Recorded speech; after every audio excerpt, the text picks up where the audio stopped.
హరి ఓం. ఓంకార రూప ఈశ్వర సర్వేశ్వర సృష్టికర్త పాహిమాం రక్షమాం. తిరుమల మందిర సుందర సుమధుర కరుణా సాగర. తిరుమల మందిర సుందర సుమధుర కరుణా సాగర. కాంతులు చిందే నీ ముఖ బింబము కాంచిన చాలుక గడి అయినా నీ పదములపై కుసుమము నేనై వ్రాలిన చాలుక క్షణమైన. తిరుమల మందిర సుందర. నమో వెంకటేశాయ, నమో నారాయణాయ. దేహినోస్మిన్ యదా దేహే అన్నారు. దేహినోస్మిన్ యదా దేహే అంటే ఇక్కడ ఈ యొక్క వాక్యానికి భావం మాకు సరిగ్గా అర్థం కావడం లేదు. దేహి అంటే ఎవరు? దేహం అంటే ఏది? దేహమేరా దేవాలయం. జీవుడే సనాతన దైవం. జీవుడే సనాతన దైవం. సనాతన ధర్మానికి మూలమైన వాడు సనాతనుడు. నిత్యము సత్యమై దివ్య తేజస్తో వెలిగేటటువంటి స్వరూపమే సనాతన ధర్మం. సత్యము తానే, ధర్మము తానే, సర్వము తానే అనేటువంటి వాడు దేహి. దేహి అంటే ఈ దేహంలో ఉండేవాడు. ఈ దేహంలో ఉండేవాడిని దేహి అంటారు నాయన. ఇప్పుడు మనం చెప్పుకున్నాం, బాలుడుగా ఉన్నప్పుడు అనేక అవస్థలలో వృద్ధాప్యం వరకు మార్పులు జరుగుతూ ఉంటాయి. కానీ దేహికి అది లేదు. అంటే లోపల ఉన్న జీవుడికి అది లేదు. జీవుడు తాత్కాలికంగా ఈ శరీరం నుండి అలా ఉంటాడు.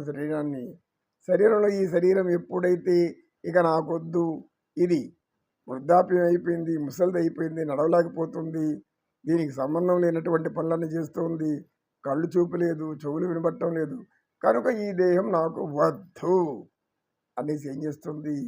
ఇంకో దేహాన్ని వెతుక్కుంటుంది. ఇంకొక దేహాన్ని వెతుక్కున్నప్పుడు ఏ దేహంలోకి వెళ్ళాలి? పరమాత్ముడు నిర్ణయించుంటాడు. పుణ్యం చేస్తుంటే పుణ్యమైనటువంటి దేహాలను చేరుకుంటుంది.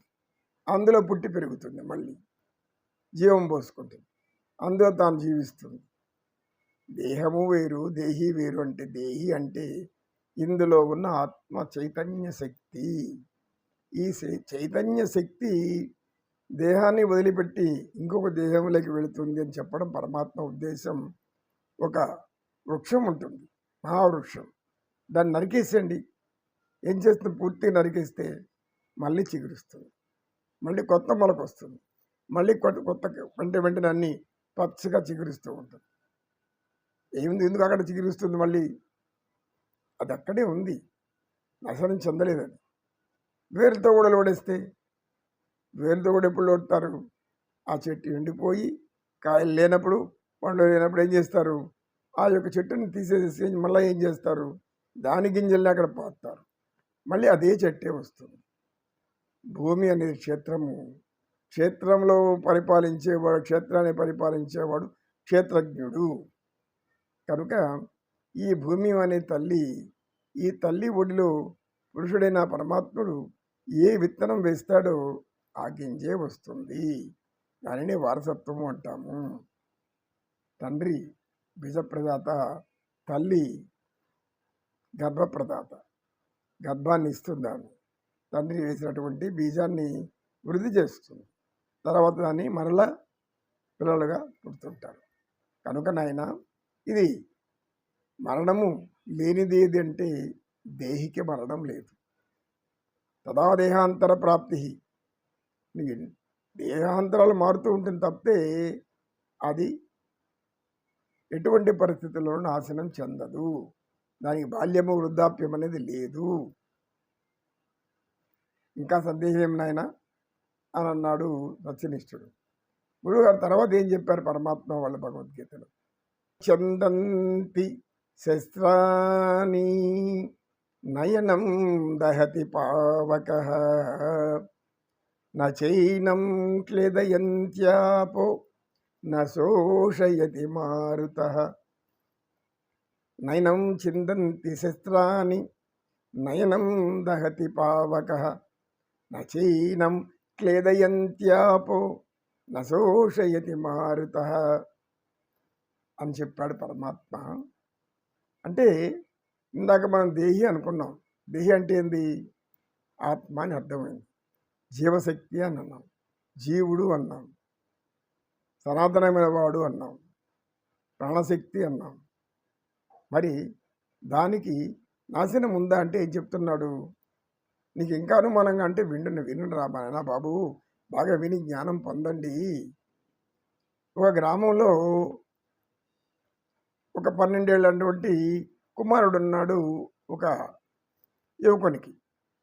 ఆ కుమారుడు 12 ఏళ్ళ వయసు రాగానే తండ్రిని అడిగాడు, తండ్రి మీరు ఇంత పొడవుగా ఉన్నారు, ఇంత బలంగా ఉన్నారు, మరి నేను ఎందుకు లేను అన్నాడు.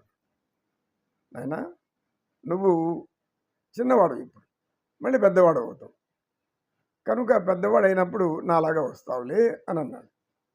మరి నీలాంటి పోలికలే నాకు వస్తాయా అన్నాడు. తప్పకుండా వస్తాయి, తల్లిదండ్రుల పోలికలు తప్పకుండా వస్తాయి. అయితే తండ్రి ఎంతకాలం జీవిస్తాము అన్నాడు. భగవంతుడు ఇచ్చిన ఆయుష్ ప్రకారం జీవిస్తాము అన్నాడు. భగవంతుడు ఆయుష్ ఇవ్వడం ఏమిటి అంటే, భగవంతుడు అనేవాడే ఈ యొక్క శరీరానికి అధిపతి. ఆ భగవంతుడు అనేవాడే జీవుడు, జీవాత్మ. ఈ జీవాత్మ ఎప్పటికి కూడా మరణించదు.